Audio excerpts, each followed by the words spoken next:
it's your lettering question. Look here. Looky here, folks. Let's see, the lettering thing. I was wondering if Sean could make a font based on your original 1970s lettering. I thought he had cloned letters to fix pages. Yeah, he did do that, but that's really kind of a different thing than actually making a font. As far as I know, there are rules about letters that an E and an A take up less space than an M.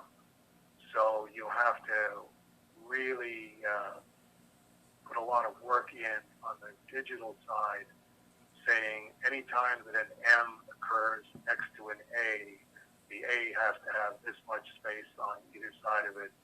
And if it's followed by an E, it needs this much space. If it's followed by an O, it needs that much space. And obviously that's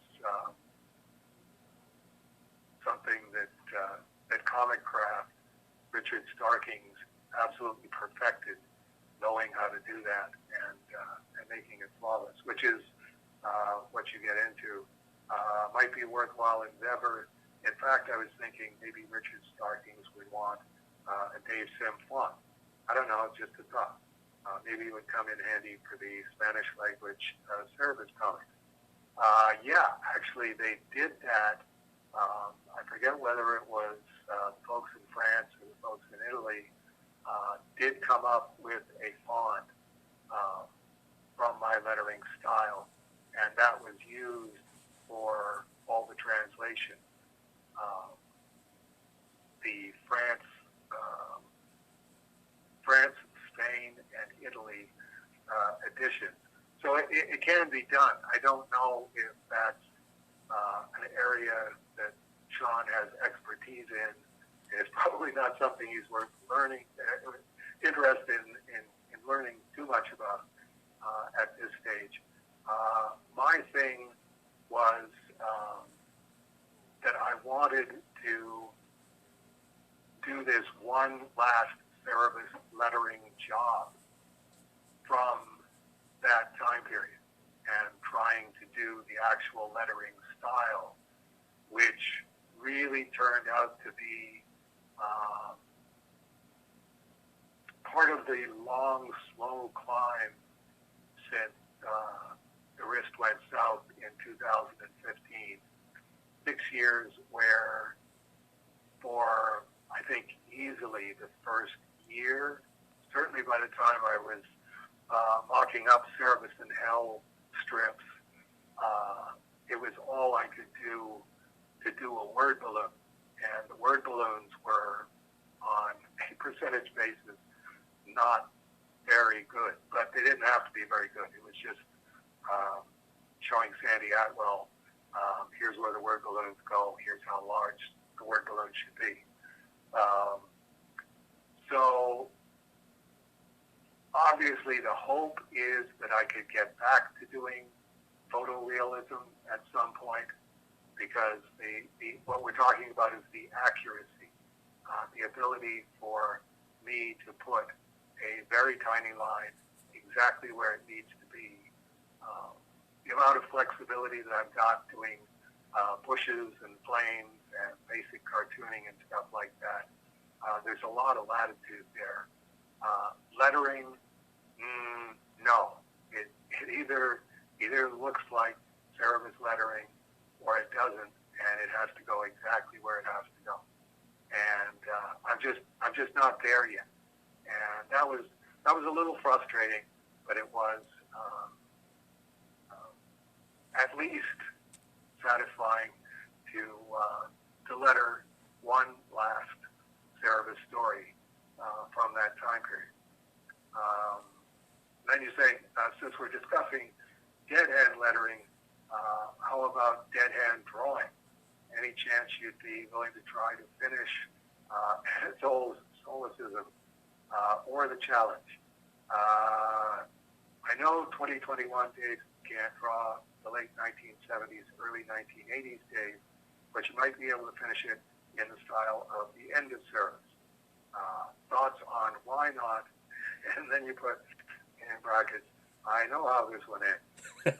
Yes, you do. Yes, you do. Which is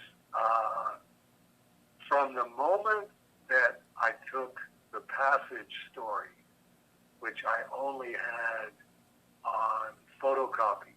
I don't have the artwork from the passage, and I was actually missing a couple of pages of that, and I got the original pages back from John David Cochran.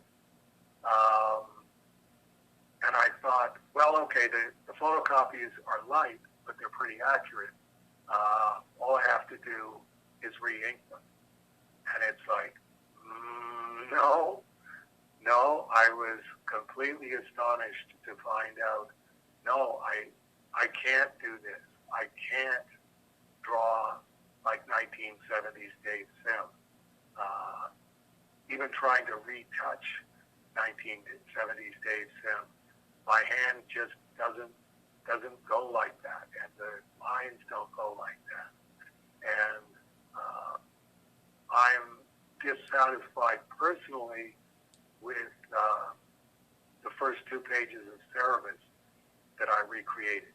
I mean, it was one of those things that I wanted to do, thinking, boy, now that I know all of this about drawing that I didn't know then, boy, could I just knock page 1 out of the ballpark and page 2 out of the ballpark. Now, it's like, no. It's like Neil Adams said, you lose that rock and roll quality. Even the Beatles, as they became more adept as musicians, it's not as live. They weren't as lively as they were at the Star Club in Hamburg. You don't get to add all of this knowledge to what you're doing already. You lose the knowledge that you had, and the sheer visceral impulse that you had in favor of something far more calculated, which is usually why any creator's work from his 20s and 30s, before he knows what he's doing, is the most popular, because the general public responds far more to visceral than they do to accumulated knowledge, just by the nature of what that is, which I don't think we really understand. Okay. Okay. Well, I knew going in the answer was yeah, I don't think so, Matt. But I figured I'd ask just because doing the remasters, if you're gonna start putting in the revised expanded editions, you're gonna put stuff in. I mean, I know the challenge is like what 7 pages, and it's a short one, yeah. And Anatoli is 5 or 6, I think. 5 pages, I think. Yeah. No, 6 pages. Yeah. So you look at 12, 13 pages of if you were to try to be, how do I do this with the risk saying no, and also just the going back to page 1, panel 1 of okay, how does this work? Right. I mean, there's different levels of that. Like I did I got Alfonso at Studio Comics Press to do a original art size blue line of the cover of Cerebus number 2, and then inked over it. Same thing that I did with the Turtles number 8 cover, although that wasn't mine, that was Kevin. So that's a way to get sort of closer to that. I think there probably have been a happier result on the Cerebus number 1, page 1 recreation if I had done that. Let's just copy the one that you did and then ink it and bring some more inking knowledge to it. But in terms of actually trying to do a finished version of something that's just in thumbnails. No, I thought the closest it's going to look like that, like something from that time period, would be to have Sean basically clean up the reproduction on the thumbnails, put my best 1970s lettering on top of it, and let the reader's imagination fill in the blanks on that. There is kind of an update on Anatoli's Solecism where I went, I don't even remember who I did this for. I know that I did it for Magic Egg Roll Funnies, but I don't remember who was publishing Magic Egg Roll Funnies. And one of those weird things that only happens at the Off-White House and only happens in the Cerebus archive, when I was putting the original thumbnails back in the 8.5 by 11 and smaller file, and all of the photocopies of the script and everything like that, so they're all in one plastic bag. The letter that was turned up sideways to mark where to put the thumbnails back was from the guy who was going to publish Magic Egg Roll Funny. So sometime in the next little while, next few days, next week or so, I'm going to fax you that letter and get you to block out his name and address. But you'll have his name and address, and you can see if you can try and find him on Facebook or on the internet somewhere, and go, "Excuse me, are you the Magic Egg Roll Funnies guy? And do you still have a 6-page story by Dave Sims?" Well, I was thinking about, that of it.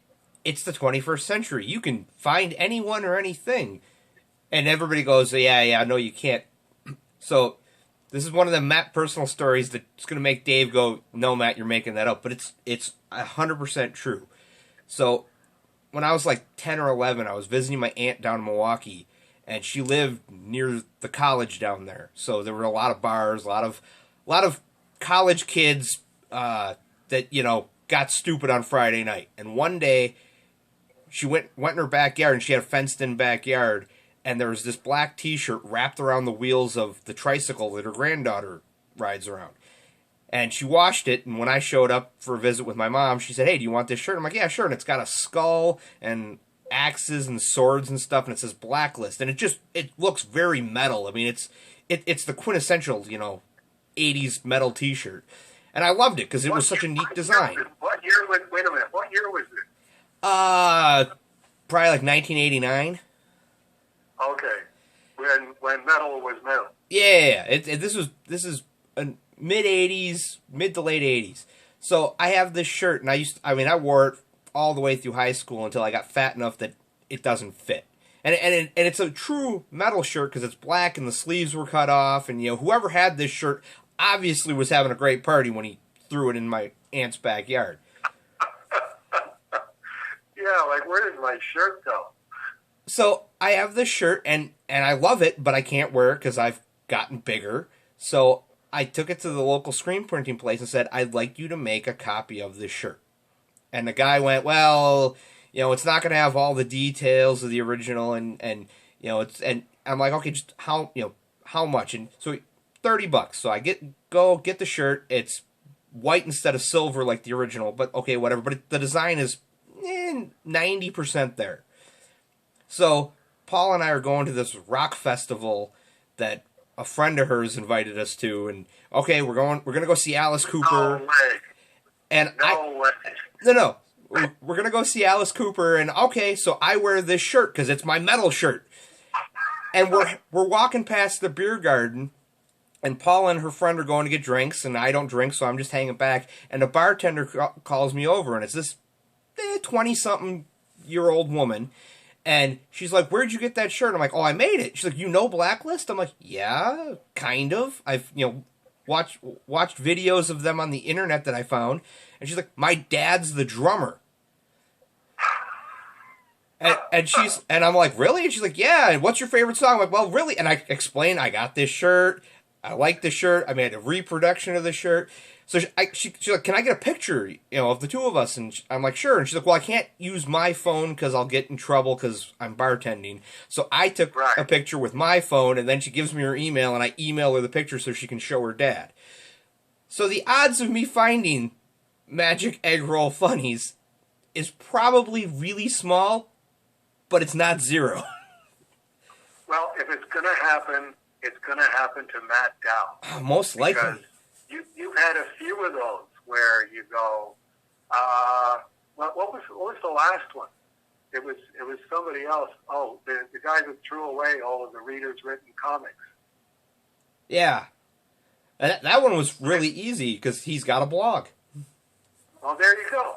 We'll find out. Maybe this guy has a blog. The thing is, once comics gets into your blood,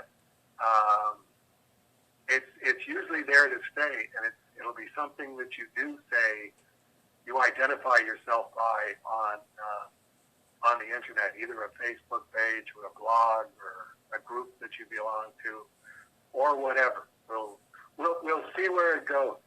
Hopefully. Anyway, that's a great story. That's a great heavy metal story. Hopefully, this story goes to, oh yeah, he's got a folder with the original art, and he's going to mail it back to the Off-White House. Yes. Didn't know that